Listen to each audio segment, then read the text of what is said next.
अस्सलाम वालेकुम नाजरीन, तारीख की दुनिया में खुश आमदेद। मुझे डॉक्टर अली कहते हैं। हमारा चैनल सब्सक्राइब करके घंटी के निशान को दबाना मत भूलिएगा। इस वीडियो को ज्यादा से ज्यादा फेसबुक, व्हाट्सएप और सोशल मीडिया पर शेयर जरूर करें।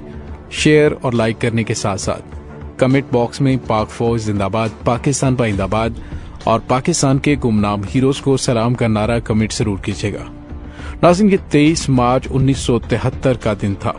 यौम पाकिस्तान के मौके पर रावलपिंडी लियाकत बाग में उस वक्त की तमाम अपोजिशन जमातों पर मुश्तमिल मुत्तहिदा महाज का वजीर आजम जुल्फिकार अली भुट्टो और हुकूमत की पॉलिसियों के खिलाफ एक एहतजाजी जलसा था, जिसमें शिरकत के लिए सिंध से पीर साहब ऑफ पगाड़ो कारकुनों के हमरा आ रहे थे, जबकि सरहद से खान अब्दुल वली खान और अजमल खटक हजारों पश्तून नौजवानों के हमरा शिरकत के लिए पहुंचे थे।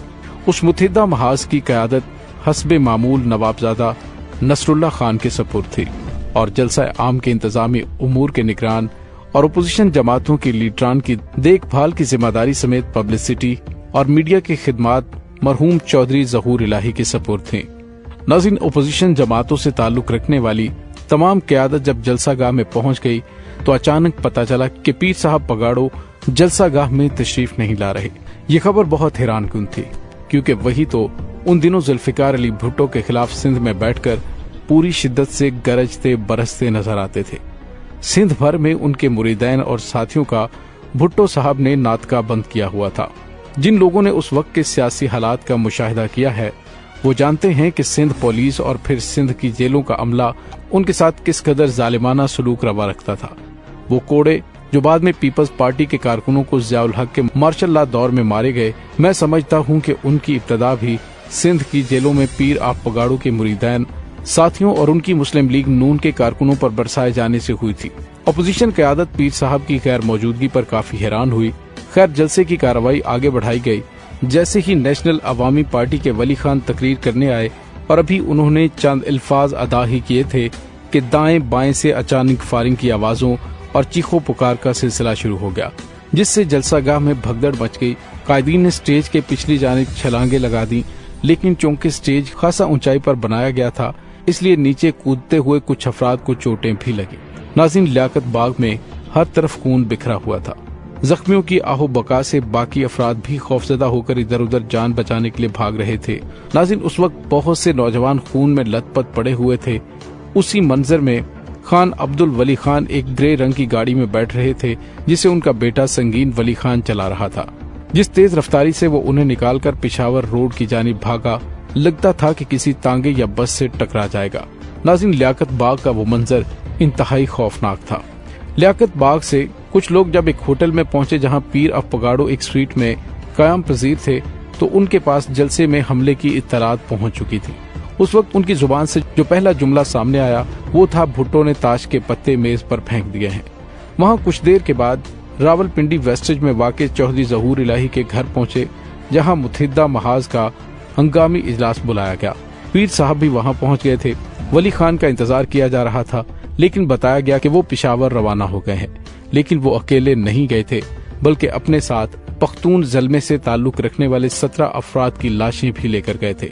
उन अफराद के जनाजों में सूबा सरहद की यूनिवर्सिटियों और कॉलेजों के तालिब इल्मों ने जिस गम और गुस्से का मुजाहिरा किया और जो नारेबाजी की, उसने बाद में कई साल तक मुल्क में एक आग लगाए रखी। लेकिन उस तबाही और बर्बादी की जिम्मेदारी लियाकत बाग में अपोजिशन का जलसा उल्टाने की सलाह देने वालों पर आयद होती है। नाज़रीन, हुआ यूं कि उसके बाद सूबा सरहद के तालीमी इदारों से वक्फे से 500 से ज्यादा नौजवानों को अफगानिस्तान भेजा गया, जिन्हें वहां गुरीला कैंपों में ट्रेनिंग दी गई। अफगानिस्तान में सरदार दाऊद खान और कम्युनिस्ट पार्टी के लीडरान उन्हें हाथों हाथ लेते। उन अफराद को काबुल और जलालाबाद में बम बनाने की तरबियत भी दी जाने लगी और उस वाक़े के चंद माह बाद ही केपी और पंजाब के मुख्तलिफ इलाकों में बम धमाकों का एक सिलसिला शुरू हो गया। कभी किसी बैंक, कभी किसी तांगे, कभी जीटीएस की बस, कभी पुलिस स्टेशन, कभी रेल की पटड़ियों, कभी बिजली के टावर्स और कभी टेलीफोन की तनसीबात को निशाना बनाया जाता। लाहौर के वापड़ा हाउस को भी निशाना बनाया गया। दूसरी जानिब उन्हीं अनासर ने बलूचिस्तान में भी शोरश को हवा देना शुरू कर दी और फिर बलूचिस्तान में भी तखरीबकारी शुरू हो गई। नाज़रीन, 8 फरवरी 1975 को हयात मोहम्मद खान ऑफ शेरपाव को پشاور یونیورسٹی کے ہسٹری ہال میں پختون زلمے سے تعلق رکھنے والے جن 2 افراد نے بم دھماکے میں شہید کیا تھا، انہوں نے 1973 کے لیاقت باغ جلسے کے بعد ہی افغانستان میں جا کر ٹریننگ لی تھی۔ ناظرین، اپوزیشن کو دبانے کی وہ غلطی اگلی کئی دہائیوں تک ملک کو آگ و خون کے گڑھے میں دھکیل گئی، اور ناظرین موجودہ حکومت کی جانب سے بھی ایسی ہی کوشش کی گئی کہ کسی طرح سے ملک کو انارکی کا شکار کیا جائے۔ 25 مارچ کو عمران خان نے لانگ مارچ میں شرکت کرنے کی پورے پاکستان سے اپیل کی، جس میں خیبر پختونخوا، خاص طور پر سوات، دیر اور وزیرستان سے اسلام آباد آنے والے قافلوں کو پی ڈی ایم کی حکومت خاص طور پر وزارت داخلہ یعنی کہ رانا ثناء اللہ نے سختی سے کچلنے کا فیصلہ کیا تھا، اور اس سلسلے میں چند روز قبل اسلام آباد میں ایسے افسران کو خصوصی طور پر تعینات کیا گیا تھا جو عمران خان کی حکومت میں احتسابی اداروں کے زیر حراست رہے یا کوئی انکوائری اور مقدمہ بھگتتے رہے۔ ایسے افسران سے شاید مسلم لیگی قیادت یہ امید رکھے ہوئے تھی کہ اگر ان کو بھرپور موقع فراہم کیا جاتا اور فری ہینڈ دیا گیا تو وہ اپنا بدلہ لے سکیں گے۔ ناظرین، یہ ایک بہت بڑی سازش تھی جس کا خمیازہ پوری قوم کو بھگتنا پڑتا، اور شاید تاریخ میں پھر اس کی تلافی بھی ممکن نہ ہو پاتی۔ قبائلی علاقہ جات اور بلوچستان میں پہلے ہی حالات خراب ہیں، لہٰذا دبے ہوئے شعلوں کو ہوا دینے کی موجودہ حکومت نے ہر ممکن کوشش کی۔ اور ناظرین، جس طرح سے عمران خان نے دانش مندی کا مظاہرہ کرتے ہوئے ایک بہت بڑا فیصلہ لیا جس پر ان کی پارٹی کی جانب سے بھی انہیں تنقید کا نشانہ بنایا جا رہا ہے اور اپوزیشن کی جانب سے ان کا مذاق اڑایا جا رہا ہے کہ عمران خان نے دھرنا کیوں نہیں دیا، حقیقت میں انہوں نے پاکستانیوں کو بچایا ہے، اگلی کئی دہائیوں تک پاکستان کو آگ میں جلنے سے بچایا ہے۔ ناظرین، پی ڈی ایم کی جانب سے بالکل وہی حماقت کرنے کی کوشش کی، اور خاص طور پر دشمن جو ہمارے اندرونی حالات پر گہری نظر رکھے ہوئے ہے اس کو موقع فراہم کیا گیا تھا کہ وہ پاکستان کے اندر خون کی ندیاں بہا دے، لیکن عمران خان اور پاکستان کے گمنام ہیروز نے مل کر پاکستان کو ایک بہت بڑی تباہی سے بچایا ہے۔ ہم سلام پیش کرتے ہیں پاکستان کے مسلح افواج اور پاکستان کے ہیرو عمران خان کو کہ جنہوں نے فہم و فراست کا مظاہرہ کرتے ہوئے لانگ مارچ میں خودکش حملوں اور ٹارگٹ کلنگ جیسے دشمن کے گھنونے عزائم کو عملی جامہ پہنانے سے پہلے ہی تباہ کر دیا۔ ناظرین، دشمن ہمارے چاروں جانب موجود ہے اور پاکستان کو نقصان پہنچانے کے لیے ہر حد تک جانے کے لیے بے قرار ہے۔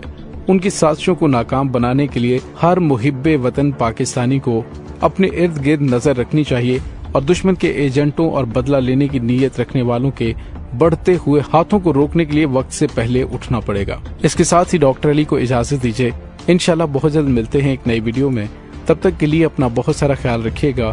پاک فوج زندہ باد، پاکستان پائندہ باد، پاکستان کے گمنام ہیروز کو سلام، اللہ وارث۔